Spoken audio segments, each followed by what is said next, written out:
Welcome to Skip the Queue, a podcast for people working in or working with visitor attractions. I'm your host, Kelly Molson. Each episode, I speak with industry experts from the attractions world. In today's episode, I speak with David Field, CEO, and Lisa Robshaw, Head of Marketing and Sales at the Royal Zoological Society of Scotland. We discuss the zoo's experiences over the pandemic, highs, lows, and why you really can't furlough a penguin. If you like what you hear, subscribe on all the usual channels by searching Skip the Queue. Lisa and David, thank you so much for coming on the podcast today. I'm really looking forward to speaking to you both, as ever. Looking forward to speaking to you. It should be good fun. Well, let's see how we get on with the icebreaker questions and see how much fun it is going to be. Yeah, I'm dreading this. I've been warned. I've been quite kind to you both, actually, I feel, because we've got two of you today and we've got a lot to cram in. So let me start. What is the worst food you've ever eaten and why isn't it peas? Oh my God. Ooh. I think it was snails for me. And it was when I was 12 in France. So that probably doesn't help. So we're talking like 1990, giving away my age now. And we're in this awful school canteen and this French exchange trip. And we were forced to eat these snails. So we weren't rude to our hosts. I don't actually think they were cooked particularly well because I think some of us were ill afterwards. Oh, gosh. Texture, the smell, the whole experience. Ugh. All right. Yeah, they're probably up there with peas. Yeah, I adore snails and I adore peas.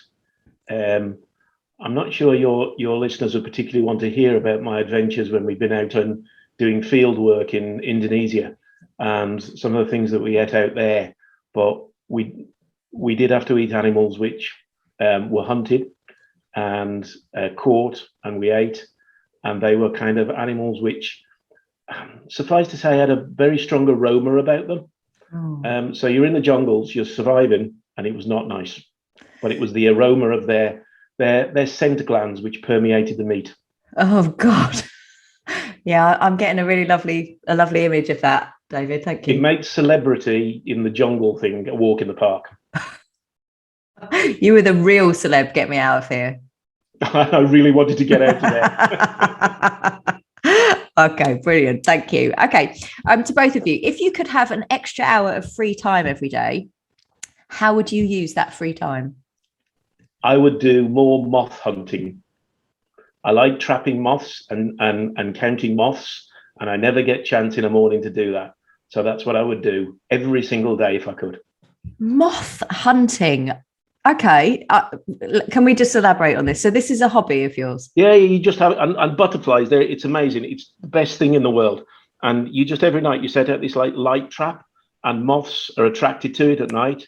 And then you get in there in the morning, first thing in the morning, and you've got all these hundreds of different species of moths, and it's just the most beautiful thing. They are the most gorgeous thing that we never think about that just roam our gardens. And I'd do that every day if I could.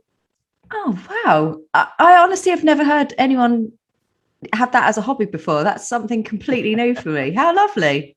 Yeah, try it. This is why I ask these questions. You never know what you're going to get. What about your unpopular opinions? Harry Potter books should not be read by adults. They are a children's book. Oh, I mean, no one can see my face because this is a podcast. So if you're not watching the video, it's... Gosh. But I don't know what it is. I remember when Harry Potter came out, again, I'm aging myself here. I was at university and I just didn't understand why people were going mental. And then I think around about the time of, in the middle of it all, they re-released the same book with a different cover to appeal to adults. And I was like, that is wrong. You're ripping people off. It's a children's book. No. I am quite shocked by that. I love the Harry Potter books. I'm sure they're great. I've tried reading them. They're not for me. What about the films? Fan? Not bothered. I kind of class those as a sort of Boxing Day, fall asleep in front of it after a few glasses of red wine type of film. Anything that keeps the kids quiet for 2.5 hours. Do you know what I mean? It's that kind of thing. But I just don't. I mean, this is ironic that I've been to Alnwick Castle and done the broomstick riding 3 times with my kids, and it's a brilliant experience. But like grown adults losing their minds over it. I just don't get it. Oh my God. Well, David, I don't know. Can you top that for an unpopular opinion? I'm not sure. Well, first off, who's Harry Potter? What are you doing to me, David? So perhaps this segues a little bit into talking about the visitor attractions and that type of stuff. But Mobile phones should be banned at visitor attractions because it's about family time. Okay. Oh, that's a bit serious. I really do think they should be banned from visitor attractions. I can see where you're going with that. Yeah, like being present, not on your phones, not looking for the opportunity to be on your phone, but just being present with your family. I get that. Yeah. It's really interesting though, but from the perspective of being a CEO of an attraction, wouldn't you want people to be engaged with the stuff that you have there so that they share that on social media, so that then drives more people to come? They can do that when they go home. They can do that on their way there. They can do that every time. When they're in, and particularly when they're in the zoo, we want them to be engaged with nature. We want them to be there in front of them, not encasing them in some sort of cloak of electronic gadgetry, putting these barriers between them and nature, and putting the barriers between them and their family. Live in the moment, not on your phone. Oh, what a great quote. Okay, listeners, I really I want to hear what you've got to say about both of those unpopular opinions. But very on topic, both of them. Thank you for sharing. Okay. I was going to ask you what you do in your roles, but I think from your job titles, it's probably pretty obvious to people, especially the people that are listening to this. So I thought I'd actually ask you, if each of you could tell me what your favourite thing is about the zoo or the wildlife park. That's choosing your favourite child, isn't it? I've only got one, so it's really easy. Highland Wildlife Park. For me, it's the expanse and the fresh air. I mean, I'm a city girl. I'm originally from Portsmouth. I've lived in New York and, all this kind of thing. And I've lived in Edinburgh for 20 years now, or 15 years. But when you get up to Highland Wildlife Park and the beautiful cairngorms, and it's just the fresh air and the space, and even when the park's busy, it's almost still silent. Do you know what I mean? It's just this sort of really relaxing place. When I get a chance not to be sitting in meetings all day, as is the danger sometimes when you're on the kind of hamster wheel of working and that kind of thing. So I love getting up there and just spending time and relaxing and enjoying the surroundings. Great. That's from a professional point of view. I mean, the animals are amazing, and asking me to pick my favourite animal is always a difficult one. Red panda, but penguin. Oh, see, that's the problem. But yeah, that's mine. I love it. David, what about yours?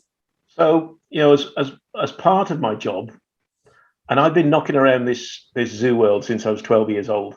So for me, it really is about the animals and the beauty and that connection with the animals. And as part of my job now, I insist that I have a couple of hours, an hour or so in the day, that I go pottering around the zoo.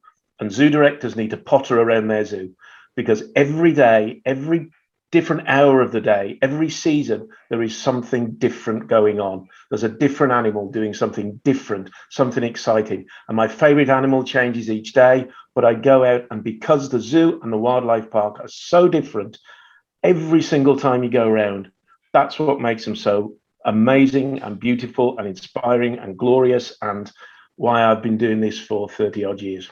Oh, perfect answer. I love that you're just pottering around, just having a little walk around your zoo, just checking out the animals. It's got really nice. I'd like to do that. That would be what well, there you go. I'm not going to go swimming. I'd like to spend my hour pottering around a zoo if I got my extra hour. Thank you both. Okay.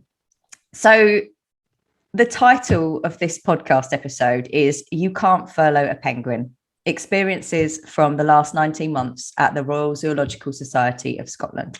Now, I was at the Visitor Attractions Conference a little while ago, back in October, and you can't furlough a penguin was something that I heard Bernard Donahue say while he was giving one of his very, very fantastic talks, as always. And I thought, that's a great podcast title. I'm going to use that when I get Lisa to come on this podcast. I want you to take us back to kind of March time, 2020, when coronavirus was something very new and nobody in the UK had ever heard the word furlough before.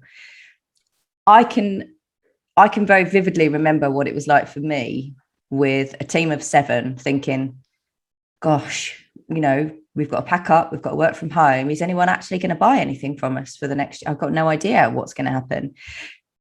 I can only imagine what was going through your heads, having a team of people that you were both thinking about, and I mean thousands of animals that you have to care for, that you're responsible for. What was that even like? Well, I think every day you're looking back on that time, and hindsight's an amazing thing. To look back on how you handled it, and how many hours you spent lying awake thinking about it. But then, in some respects, we were no different to others, and everybody was facing a crisis in so many different ways. And this has been one of the most important, sort of most significant kind of social impacts in our lives. Hopefully, we'll never get anything like this. My parents and my grandparents had world wars and stuff like that to deal with. We just had to deal with a bit of a pandemic, which, quite frankly, we should all have been prepared for. It was coming, and the next one will come. For me, it was very odd because just February, March, I was leaving my previous job, ready to come up to Edinburgh to start a new job. So I was having to sort of resolve the issues in one zoo and leave it in a good enough state, ready to come to Edinburgh, where my board, etc., at the time were already trying to deal with the organisation that at the time, Lisa, I think we didn't have a CEO in place then, did we? Just had some temporary CEOs. So you just had to react. You just had to understand that you had so little information that you had to be incredibly dynamic and react to situations. And the crucial nature, before anything else, was just securing money, was securing funding, just so that you could make sure that you could stay open. And the difference in dealing with governments in the UK as compared to governments in Scotland were miles apart. And so that was the crux. And you were so focused into that other things did disappear. Once you could get the money, once you could get the bank loans, once you got that, then you could start some sort of planning. So that was the crux. It was money, money, money all the way, just so you could stay open. Now, as good charities, we all had some reserves, but we just didn't know what the end point was going to be. And so securing funding was the be all and end all. And I guess so, David, you talked a little bit there about the challenges dealing with, UK, English government, Scottish government. What were the differences? What was difficult about that process? Access, getting people to listen to you. Now, look, we know the government's had so much on the plate that wanting to listen to the zoo director down the road was probably fairly well low down the list. But it was trying to get the message across that you couldn't, not so much furlough a penguin, but you couldn't furlough a penguin keeper. And just trying to get those individual messages through, but being able to get that through to Scottish government made life so much easier. Having people that would listen made so much easier for you. To be fair, DEFRA were excellent, but it was trying to get to the ministers, the civil servants. Hats off to them, amazing. But try and get through to ministers who actually make the decisions was nigh on impossible. Yeah, I can completely imagine. And Lisa, so where did this leave you? Because I guess you then have to think of different ways to drive donations. You have to think about how you're engaging with the audience who aren't able to come to your venues. You've got to engage with them on social media, online, and virtually in some way. How did you start that process, and where did some of the ideas and what did you do? Where did they come from? I mean, for me, it was a massive learning curve. I'm a visitor attraction marketeer by trade. I'm not a fundraiser, and it's obviously a different discipline. Although we're talking to the same people, we're having to talk to them in a slightly different way. So, I mean, back to that week in March, it was a sense of disbelief of what was going on. All of a sudden, you had to put a different hat on, and I was learning a new trade almost from our sort of development team, and all that kind of thing. We put a lot of people on furlough, which meant we all had to wear different hats and support people in a different way. I suddenly became a web developer, and yeah, I'm working digital marketeer. I'm not a web developer, you know. You want a job, because it's really hard to find web developers right now. I don't think anyone would employ me, to be honest. I think I gave that part of my career up as soon as I could. But very quickly, it was long hours, long days, adapting our messaging. Because to be fair, Edinburgh Zoo and Highland Wildlife Park, visitor attractions first, almost kind of, in terms of individual giving, it was such a small part of our charitable income at that stage that we just had to completely do a 360. So in terms of fundraising, it was really just making sure that our development team were well supported in making sure our messages got out, and working with the comms team to make sure the messaging was appropriate, emotional enough to elicit that donation. And then it was working with kind of our discovery and learning team. I think there was only one after we'd furloughed everybody on how are we going to engage with people virtually. So obviously we were looking at the great work that other zoos were doing. Chester, for example, with their Friday kind of online videos on Facebook Lives and all this kind of thing. Almost, okay, what can we do which is really Edinburgh or Highland Wildlife Park-esque, and all this kind of thing. So one of the light bulb moments, I think, in lockdown too, when we were all getting to be quite professional and professional lockdowners, all this kind of thing, was thinking about how we can do virtual birthday parties and take that experience into people's homes and do something different to what other people were doing. And that's what we wanted to do. And that's how we honed our kind of skills, I guess, and how we developed and how we all evolved during the 2 lockdowns. It was incredible. But the outpouring of support from people we had, I mean, I was very much the same as David, how, and other attractions, not just zoos, but other attractions, how are we going to keep the money coming in while we were closed? How am I going to sell a membership to somebody when the zoo's closed and they're not having the experience?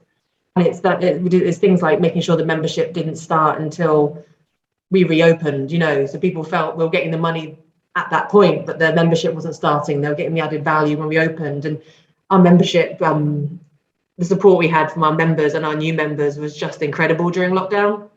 It really was. And that it was a massive learning curve. I think that support, Lisa, that you talked about was huge, was overwhelming. It was remarkable. And, certainly Edinburgh Zoo and Highland Wildlife Park, certainly the zoo hadn't had that level of support previously. A level of support that we received from the community was incredible. But I think that came because the authenticity of our message. We were very, very transparent with what was going on. We spoke to everybody and anybody, whether they wanted to do a podcast, whether they wanted to do a newspaper piece, whether they wanted to talk to us on the phone. We spoke to anybody.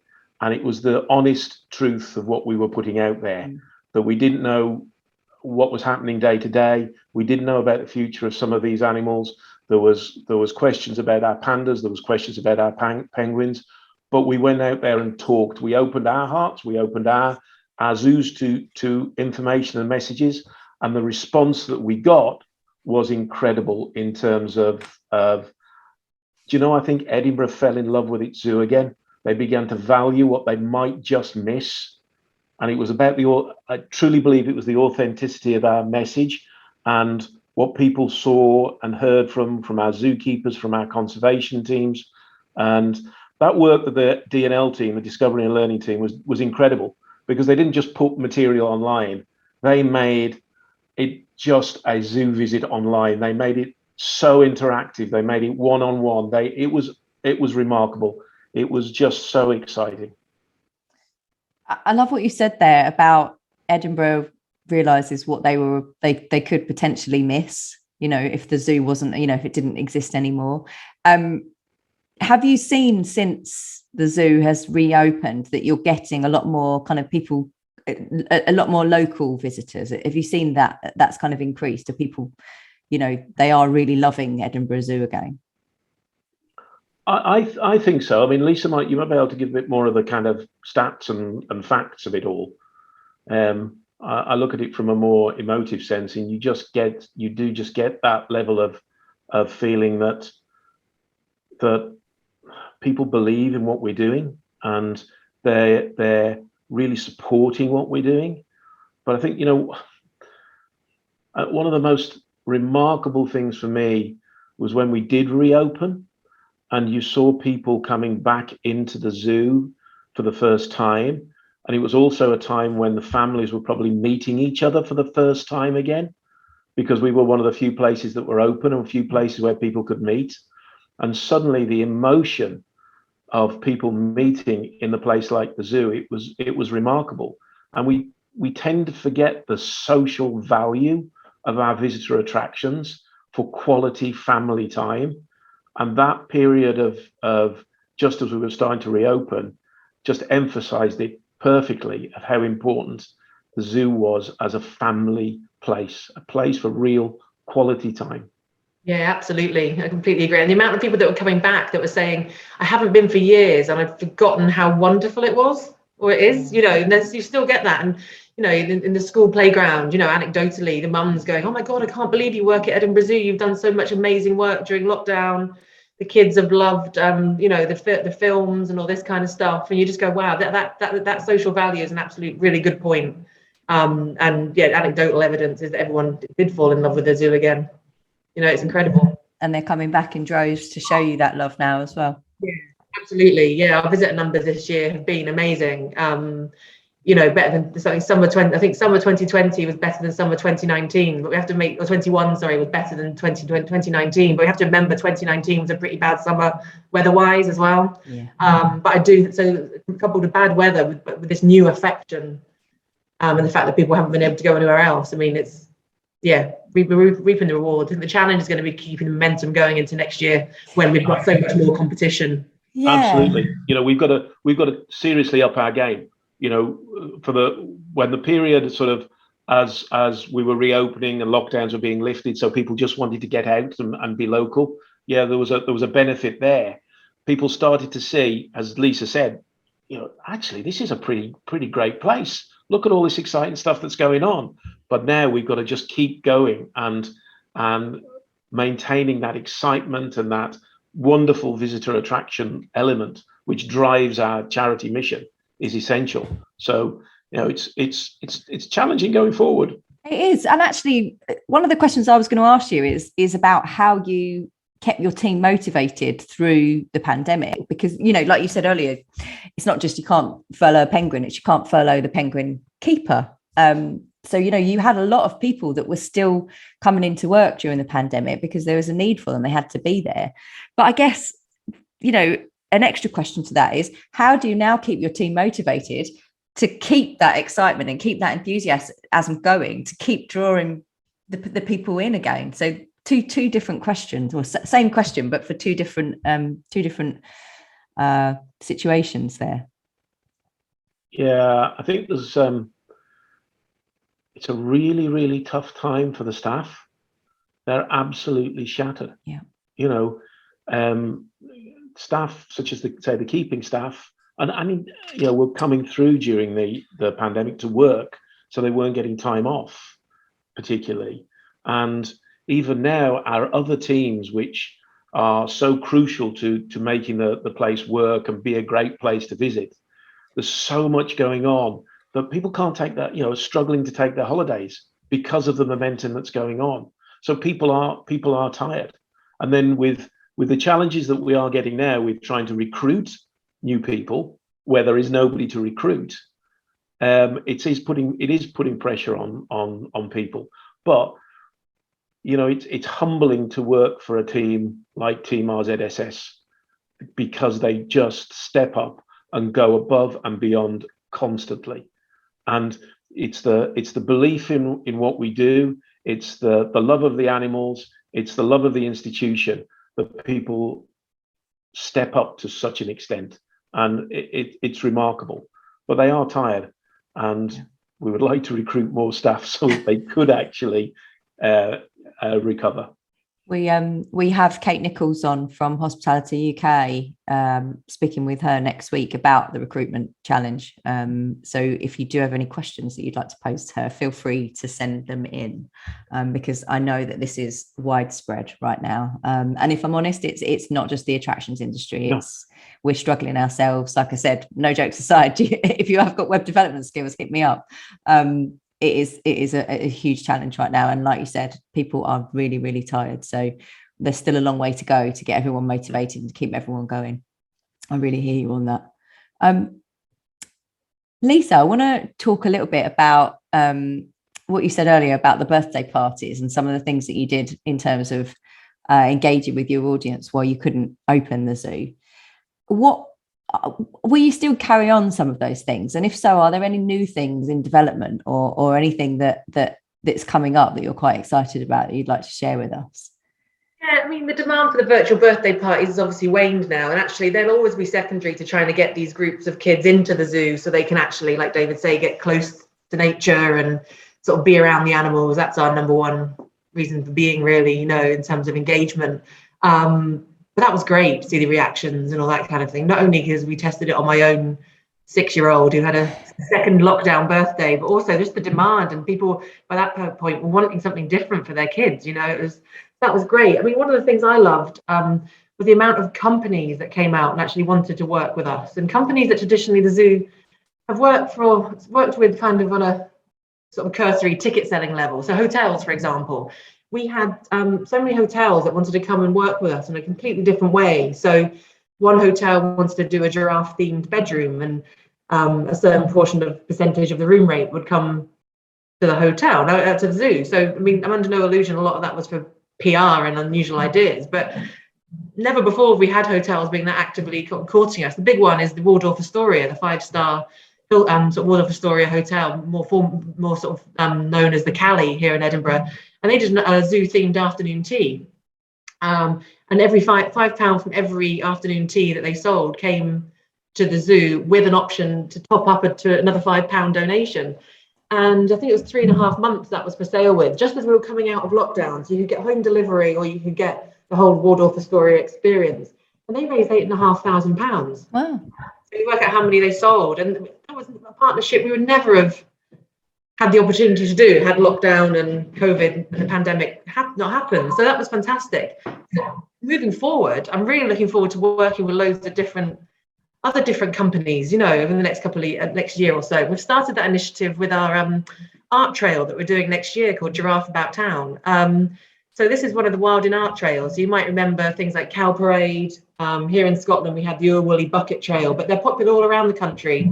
I think there's been Elmer Elephants in Luton that Whipsnade and ZSL were involved with, all this kind of thing. So we're going to have our own herd of 40 sponsored 8-foot giraffes around the city of Edinburgh next summer. And at the moment, we're going out and talking to companies about sponsoring those giraffes. And this is a complete unknown of a project for me. I've never been involved in something like this to this scale before. But what is really heartening is the variety of companies that are coming out and actually wanting to support their zoo, from big house builders to a company, a sort of a one-man band who does synthesizer things for electric guitars and bands. It's just so random. But it's so amazing to see the outpouring of support that's happening. And also the public are really excited about every time we talk about Giraffe About Town, there's people making arrangements to come to the city and have a weekend break so they can find all the giraffes. And that's kind of our way of giving back to the city as well. So that's a really exciting initiative. Alongside the day job, it's quite hard work, but it's going to be so exciting. And the whole process is a whole new thing for me, from talking to sponsors to people who create concrete plinths and these things to sit on, and then looking at venues for auctions at the end to raise money for our wildlife conservation projects around the world. So yeah, that's a really exciting initiative, and we would never have taken that type of project on if it wasn't for the pandemic. Give the confidence to do it. That's amazing, isn't it? That's something so fabulous that has actually come out of something so horrendous.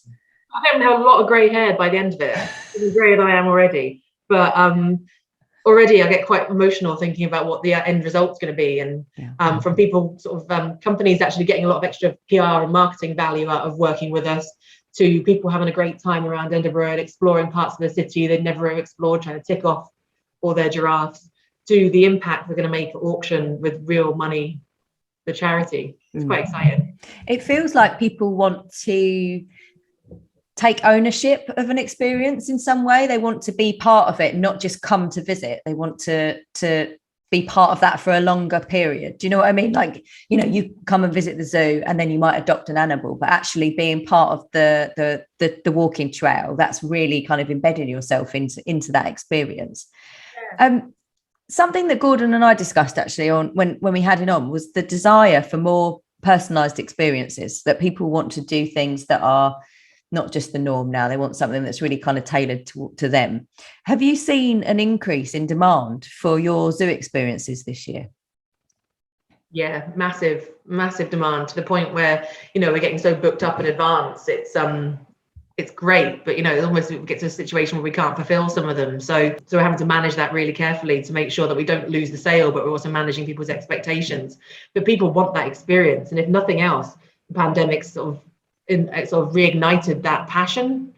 It's just, people don't just want a tangible kind of gift. It's this thing where it's that experience, that people really want, which is we're just made for that kind of experience. I think that is really interesting with the need for personalized experience, but deeper and more emotive experiences. And I think that's a way. Not everybody who comes to the zoo can possibly have a personalized experience. We don't have enough animals. There's not enough time in the day. There's for all different reasons. I'm very lucky. I get that kind of contact with animals constantly, and people need that in their lives. They cry out for this contact with nature, and it makes people better. And somehow we've got to deliver within the zoo more and more of these emotional experiences. We've got to get people to not just look at an animal from a distance, but when they go into the giraffe house now at the zoo, they don't just see animals. They're really, really close. They can smell them. They can hear them. They can almost taste them. That sounds a bit weird, doesn't it? But it's a full multi-sensory experience. It's a deeper meaning, which is why the zoo experience means so much more than something you just see on screen. It has to be. We've got to make the hairs on people's necks sort of stand up, get them really emotive, get those emotions running about animals. Then people care about animals more and want to hear our messages about how we can do more to protect them or conserve them. So emotion is huge for us. And is that part of how you kind of inspire people to help you now? Because I guess the zoo, we're heading into winter, so you're going to have less people visiting. I wanted to ask what the kind of shape of the zoo is as you head into winter this year. But I see that you've got the Help the Animals That You Love campaign still running. Is that something that you run all year through? Are you going to be doing a big kind of driver of that to kind of help get through the winter? Like, where are you at? I think there's a couple of questions there. In terms of, we will do various fundraising activities at different times. And there's, a recent appeal gone out around sort of recently just for more of our general work. When there's some specific project, we might do other appeals. But I think where we're really trying to get to is that, and we touched on it before, is that long-term relationship with the zoo. And I said, the zoo is different, whether it's winter, summer, spring, autumn, morning, noon, evening. It's always something different. So we want people to be able to experience that, and really pushing our membership, pushing that long-term relationship with the zoo. And really, there's a cradle to grave relationship that you can have with the zoo. And that's what we want to achieve, because it's more than just a visit. Yeah, it is. This is something that I saw. Bristol Zoo has just said that it's going to open its grounds to the public for free after it moves to a new home next year.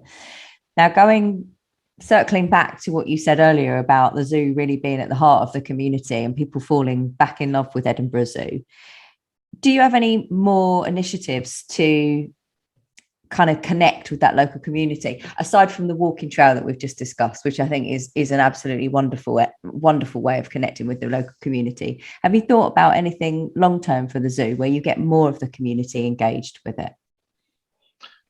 Well, I would say kind of watch this space, because we will be launching next year. A major part of our future strategy is about community, and it's about using the unique resources of the zoo and the power of animals to do good, to actually build improved well-being in individuals, and also in the communities where we work, helping to strengthen the communities where we work.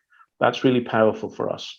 When Edinburgh Zoo first opened back in the early 1900s, it was designed by the social architect Patrick Geddes, so that it was a place where communities could come and walk and commune with nature outside of all the industrial areas and built-up areas of Edinburgh. And we still appeal to that idea appeals to us, so that it is a place of sanctuary. It is a place where people can come. And we are undertaking a range of initiatives that we can link with the community. We already do that in many ways. We work with different community groups, both in Edinburgh and up at the Highland Wildlife Parks. And we want to look at all of those barriers that are cultural, social, health-wise, which stops people getting to the zoo. We need to work with that. We need to work with local businesses, with local council, with Scottish government, in order that we can become the most inclusive and accessible visitor attraction, not just in Scotland, but in the UK and beyond. It's probably worth talking about Highland Wildlife Park as well, the developments that will start next year for the Scotland's Wildlife Discovery Centre, David, as well. So we've got HLF funding for some massive new developments at Highland Wildlife Park, which are just around that, sort of engaging with the community, the people that wouldn't normally be able to have those experiences, getting close to nature and that kind of thing, and really telling the story of sort of Scotland's wildlife heritage as well. And no better place to do that than the Cairngorms. So we're really excited about that project, and that's going to be an absolute game changer for Highland Wildlife Park. Can you share a little bit more about what makes it game changing, or is this top secret information for the time being? No, not at all. I mean, there's been quite a lot of information out there about already. The Scottish Wildlife Discovery Centre it's a transformational project, both for the park and for the society, because it will be, in reality, it's a network of hubs that takes you on an expedition across the Highland Wildlife Park. But this expedition exposes you to the people, the place, and the animals of the Cairngorms. It brings the beauty of the Cairngorms and all the knowledge and information that we need to the people that will come and visit. But there's a large discovery centre where you can find all this information. There will be hubs which overlook our wildcat breeding programme project and our peat restoration project. Then there's a wonderful new accessible learning hub, which will be open for the community as well, so that we can bring people to the park that would never have dreamed of coming to the park before, or wouldn't be able to come to the park, but they'll be able to come for different events, community outreach, but it is designed so that we can celebrate the Cairngorms and the people, the place, and the animals therein. What he said. What David said. Do you know what's lovely is you speak, there's a real sense of positivity in this interview. Whenever you both speak, there's a real kind of uplift and a real kind of sense of excitement about what's coming next. It's been really lovely to hear that come through from you both. Oh, fantastic. Thank you. I mean, we work with animals. It's amazing. You're having a bad day, go and sit with the penguins. Yeah, that's not dreadful, is it? Life. That is not dreadful, isn't it? Yeah. I mean, the closest I get is to picking up a dog if I'm having a bit of a bad day, but a penguin would top it. But it's so important to us.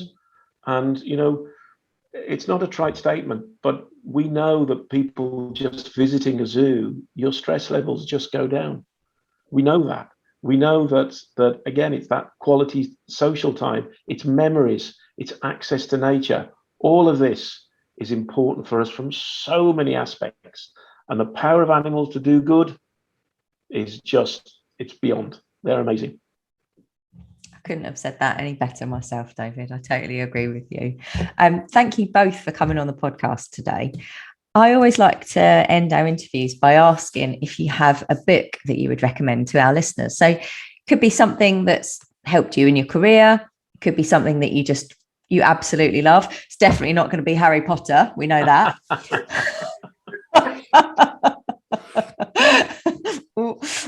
Hopefully Jeff's not listening to this, our past. I'm going to get an invite to the Warner Brothers studios anytime soon, am I? No, it's not happening, Lisa. But yes, I would like to ask you both if you've got a book that you'd like to recommend. I'll let David go first. Well, I love my books. Absolutely love my books, and the Zoo Quest expeditions by Attenborough were an inspiration to me. But more recently, I just, you probably can't see that one. It's The Invention of Nature, The Adventures of Alexander von Humboldt. So an amazing book by Andrea Wolf. Alexander von Humboldt, one of the greatest naturalists, one a real kind of polymath that was there. He invented ecology. He saw climate change before anybody else, and it's so beautifully written, and a real inspiration in terms of what he achieved. He's one of my scientific heroes. Fabulous. That's very topical. All right, that's David's one. Lisa, what about you? I'm now regretting asking David to go first. Mine is, I'm not sure I'm allowed to swear on this podcast. You can. The Life-Changing Magic of Not Giving a Fuck. Excellent book. It was given to me, this actual book was given to me by a friend, probably about 6 or 7 years ago, when I was having a bit of a hard time. And David, would probably make David smile, and my boss, Ben, but I give myself a really hard time over things sometimes. I just want things to be perfect all the time. It's quite topical at the moment. And actually, sometimes when I'm feeling a bit overwhelmed, I just go into this book, and it reminds me that I can't control certain things. I just need to give a fuck about the things I can control, and let go of the things I can't. I recommend it to so many friends that have found it useful as well.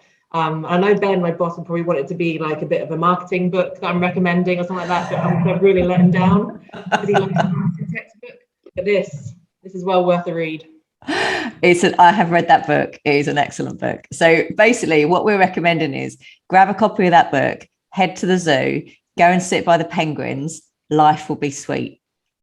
That's perfect. All right. Well, listen, listeners, as ever, you can have the chance to win copies of those books. So if you would like to win a copy of Lisa's book and David's book, then head over to this episode announcement and retweet it with the words, "I want David and Lisa's book." And we will put you in the draw to win a copy of each of them. Thank you very much. I really like those suggestions. And I really am very grateful for you both coming on and sharing your experiences today with the listeners for the podcast. So thank you. You're more than welcome, Kelly. Thanks, Kelly.